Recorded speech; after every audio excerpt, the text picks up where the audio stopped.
Perfect.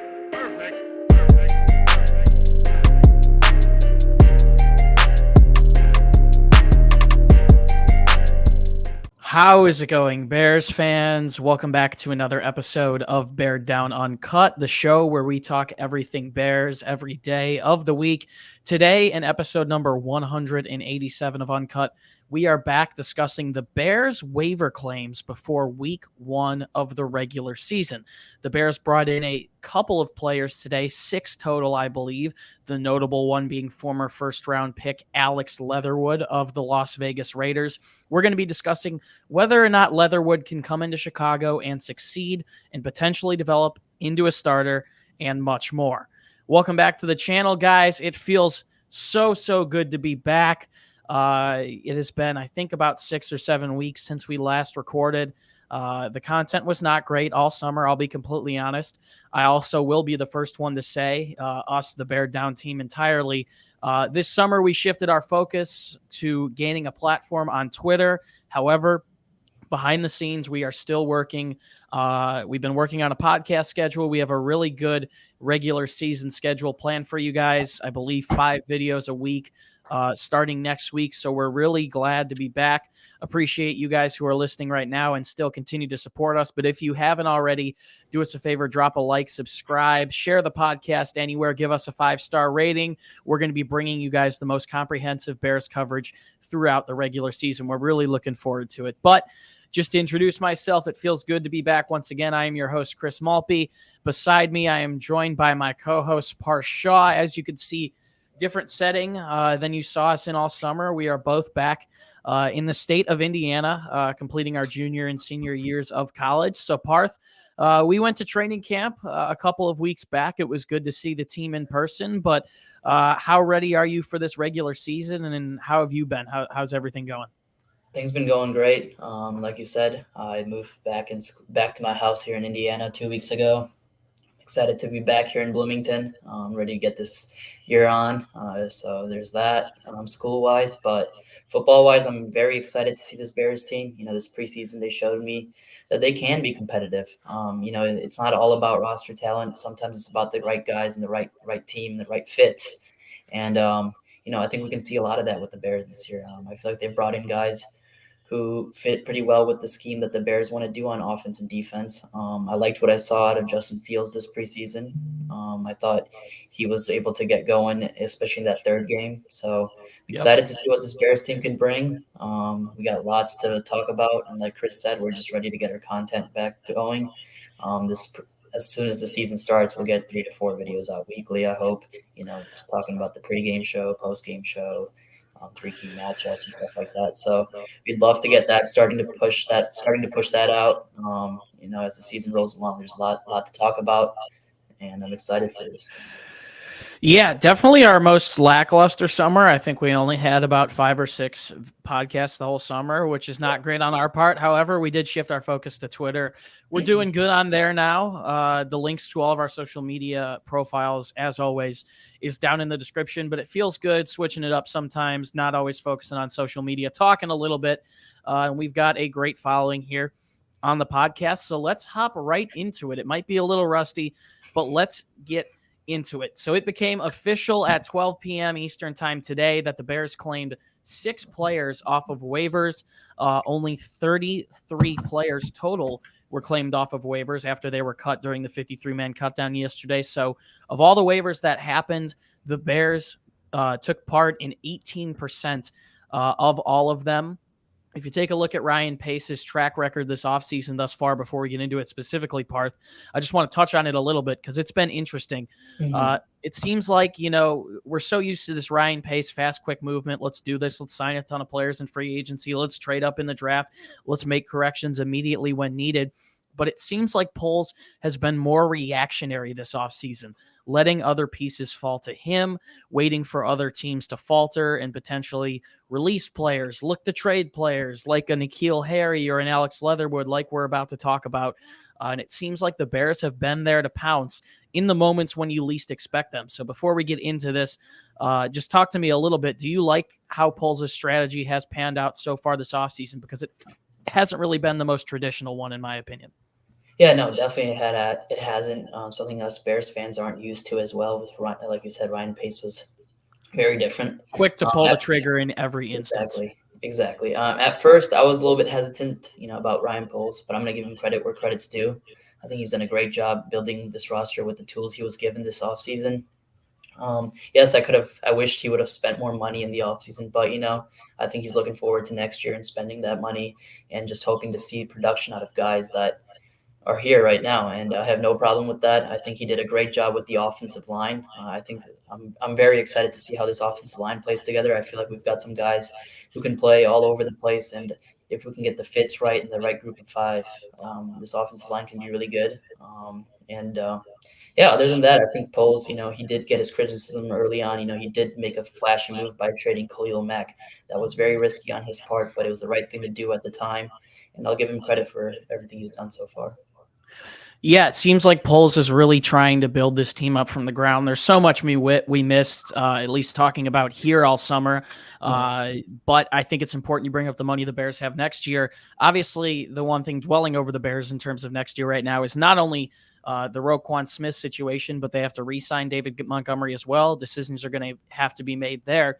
And even if they re-sign both of those guys, they are still going to be at the top of the league in terms of money next year. So maybe more of an aggressive standpoint next year. But we've seen Poles build this team around Justin Fields. We've seen him bring in a very solid rookie class. I believe 9 of the 10 guys drafted made the 53-man roster, as well as 3 undrafted free agents. We've seen great rookie training camps and preseasons from guys like Jack Sanborn, Trenton Gill, Braxton Jones, Velus Jones. Seems like he's going to have a big opportunity to contribute to this team this year. And also, finally, Jaquan Brisker, who looks like he's going to be insane. And then Kyler Gordon has been healthy. He has been playing some good football. So looking forward to not only the regular season, but what what Poles has built for the future of this team. Let's hop into the waiver claims today, though. The Bears obviously adding 6 players. Cornerback Josh Blackwell from the Eagles, defensive end Kingsley Jonathan from the Bills, defensive end Armon Watts from the Vikings, linebacker Sterling Weatherford, one that many have talked about from the Indianapolis Colts. He recently played in college with Dominique Robinson at Miami. He was a 5th-round pick, played safety in college, switching over to linebacker now, and then tight end Trevin Wesco. Finally, the big one, offensive line Alex Leatherwood, former 17th overall pick just a few years ago. Parth, a lot of Bears fans coming into today obviously wanted them to address the wide receiver room. Tyler Johnson was someone who was waived a couple of days ago by the Tampa Bay Buccaneers. Seems like there was some steam getting built there. However, a team above the Bears in the waivers, the Houston Texans, ended up pouncing on Johnson. So this Leatherwood move came as a little bit of a surprise, especially considering that the Bears have to pick up the remaining $6 million of his rookie contract. However, I do like that the Bears are giving a first-round talent who clearly has a high ceiling a chance. So when this move was announced earlier today, what were your immediate reactions? And do you like the idea of the Bears giving Leatherwood a flyer on this team? Yeah, definitely. I don't see him starting week 1, that's for sure. But I see no problem with the Bears bringing a guy who was a first rounder from Alabama with a ton of potential. I feel like this Bears offensive line once again has done a great job this offseason. I think what Ryan Poles knows about the O line, just having the knowledge of playing that position, I think he can get something out of Alex Leatherwood. If he thought there was something there, I do trust him. As all offseason he's gotten guys like Lucas Patrick. What's his name? Braxton Jones in the draft. I think he's done a great job at He's finding reworked guys. Tevin Jenkins. That's a whole situation we haven't even talked about either, but it seems like he's the unprecedented week 1 starter now. Yeah, right. As a right guard. Yep, right guard. Yeah, exactly. So what Poles has done and what his ideas with the offensive line are, I'm not gonna contradict him with that. I feel like he's a very good GM at that position at least. I do see Alex Leatherwood getting a chance on this team if there are injuries later down the road. You can never give up on a first round pick, especially 3 years into his career. I feel like You got to give guys time to develop, especially at offensive line. That position is very hard to play in the NFL. And Leatherwood, once again, from Alabama, who's produced some really good talent in the National Football League. I think if there's anything that we've learned this offseason from watching the Bears, it's that Justin Fields obviously succeeds the most when there is good blocking. We've seen the Bears try and use a different combination of offensive linemen all the way back from the start of training camp when they brought in Michael Schofield, who now obviously has been waived as well. So they've got Tevin Jenkins in there, Lucas Patrick when he'll be healthy, Braxton Jones at left tackle, Larry Borum on the right side for now. Or perhaps Riley Reef, and then obviously Cody Whitehair. But it seems like Fields, obviously, protection is going to be very important this year, perhaps even more so than who's catching the ball for him. Justin can make the plays, extend the plays with his feet, deliver to his receivers, or use his legs to pick up yards on the ground if the blocking is there. So I like this move. I like the Bears giving Leatherwood a flyer. Leatherwood. I keep saying Leatherwood. I like the Bears giving Alex a flyer here. Obviously, if you take a look at his situation with the Raiders, realistically, I feel like he was selected too high. I remember back just a year ago in that draft when he was selected, he was someone in 2020 coming into the league, 2 years ago, who was mocked as an early second-round pick, and some people even saw that as a little high for him. He was thrown into a situation with the Raiders, and everyone knows what happened with them last year with John Gruden and Henry Ruggs. There was controversy surrounding that team all year, so I am a big fan of the move to pick him up, give him a fresh start. Coach Matt Eberflus said just a couple of minutes ago in his press conference that they got no bad reports about Leatherwood. I agree with you, Parth. I don't see him starting immediately. I've also read online he traditionally is a tackle, but I have read online that he will be much more productive at guard. So maybe a predecessor to Cody Whitehair is in the building. That is something that's going to be interesting to talk about down the road. But I do like the Bears and their front office, especially Ryan Poles, someone who, if Braxton Jones is any indication, if Lucas Patrick is any indication, if bumping Tevin Jenkins inside is any indication, knows a lot about fixing an offensive line. I absolutely trust each and any move that he makes to try and continue to improve that unit moving forward. Let's talk a little bit about Leatherwood's future in Chicago. However, it seems like he's going to come in. Maybe he could compete to be a starter at the tackle position, but I think ideally down the road, you'd want to bump him inside the guard unless you can develop him at that tackle position. So seems like regardless right now, he's probably going to come in and participate with the second team, at least as far as week one is concerned. I know there's only about 11 days until the season starts. So seems like it would be a little wild if they ended up starting him week one. But Parth, you talked about him having increased opportunities down the road. I believe he is still only 23 years of age. There were some potential discipline issues with the Raiders. Hopefully the Bears can clean that up down the road, whether it be later this season, next year. I believe the Bears are holding on to Leatherwood for the next 3 seasons per the waiver they picked him up on. Can you see him developing into a starter in Chicago down the road? Yeah, I will never count that out. I feel like he came into the league with a lot of talent. Like you said, he did go a little earlier than we thought he would have, but I have no problem with him becoming a starter for the Bears. Even if it happens to be this year due to an injury. I feel like Leatherwood struggled a lot with penalties, and those are coachable. This Bears offensive line last year struggled a lot, and we saw that. And we were putting guys out there who were 7th rounders that Pace drafted just because we hadn't drafted any offensive linemen in that draft. But I think Leatherwood obviously has more talent than guys I think we put out last year. And I could definitely see him developing in Chicago. You just got to give some guys some time. I feel like if he rides the bench for a little bit, looks at film, get some time with the other guys. Learning from Cody Whitehair also wouldn't be such a bad thing either. He's been a great offensive lineman for the Bears for a very long time. There's a reason why Ryan Poles has kept him. He basically flipped the whole entire O line besides Cody Whitehair this year. So, Cody's someone who's been reliant, reliable, will get the job done every day, day in and out. And I think Leatherwood can also turn into one of those players for Chicago. Yeah, I think giving Leatherwood, obviously, as I said earlier, a fresh slate, a fresh opportunity to be able to prove himself is important.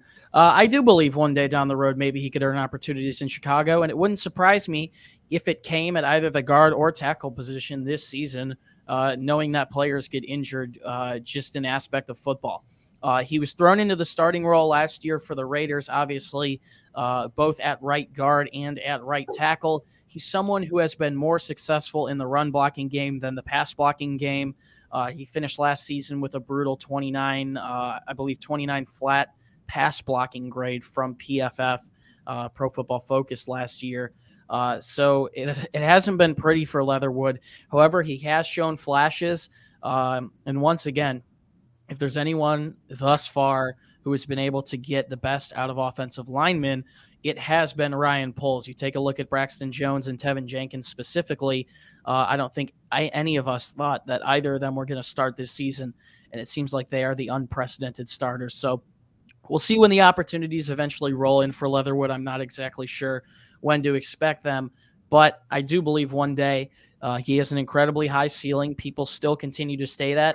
It seems like a lot of people online seem to believe that he is going to be moved over to the guard position in Chicago, especially after Coach Matt Eberflus didn't specify where they are going to play him.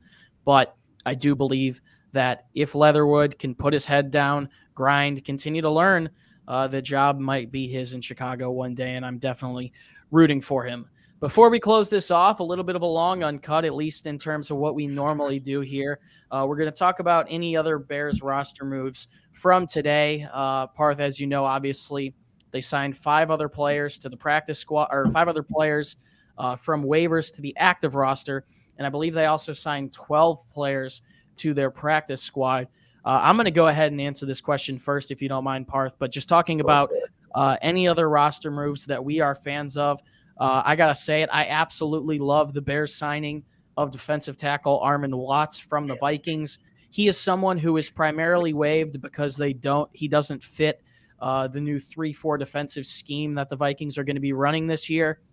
However, he is a quality signing. He is a quality veteran who is still young and can make an impact immediately on this Bears team. He had a solid year last year with the Vikings, racking up 46 tackles, 5 sacks, as well as 3 additional tackles for a loss. Just another example of Ryan Pace waiting it out until a player with experience that potentially could fit the mold of this team moving forward fell to the Bears. So I really like the addition of Armon Watts. The Bears ended up parting ways with last year's 7th-round pick Khyiris Tonga to make this move happen. However, I think it's clear to anyone that Tonga was doing okay throughout the entirety of the preseason. Watts will be able to make a big impact immediately on this team. So I would say that is most definitely my favorite move. Parth, you can run around the track with me and double down on this, or go for something else. But who is a roster move, either a waiver claim or a player added back to the Bears practice squad that you were happy that they brought in / back today? I was really happy, like you said, they brought in Watts. The Vikings are switching to a 3-4 defense while the Bears are transitioning into a 4-3 defense. So this works out perfect for us. And in 9 games last year, he had 5 sacks, 2 forced fumbles. And that Vikings defense is always ferocious. They play with a lot of heart, a lot of passion. And I'm excited to see how he can do under this Bears defense. I think he will actually end up playing some meaningful time with us, especially because of how well he played last year. And I was also excited to see Isaiah Coulter make the practice squad. He's someone who flashed out in training camp. I really wanted him to make the roster, but obviously the Bears have better guys there at that position. But I'm just excited to see him in the practice squad and hopefully get some reps later down the road if needed. Yeah, Coulter was really consistent throughout the entirety of preseason. The Bears just put wide receiver Tajay Sharp on season-ending IR. They ended up not putting N'Keal Harry on IR, which you would assume you'd take from that obviously he'll be ready before 4 weeks from now, because they didn't even put him on IR after the time when it would have been season ending would have been. So you'd assume N'Keal Harry will come back soon, but Coulter might get chances. Taking a look at the rest of the practice squad, a couple other solid additions. I really liked tight end Chase Allen throughout preseason. They bring back Thomas Graham Jr., who a lot of Bears fans still have a lot of hope in. And Simba Webster is another one. And then crap on them all you want, but I actually think Nathan Peterman had a better preseason than Trevor Siemian. So excited to see him back as well. This concludes our episode number 187 of Uncut. Feels good to be back. Definitely good to get some rust off. But thank you guys all so much for tuning in.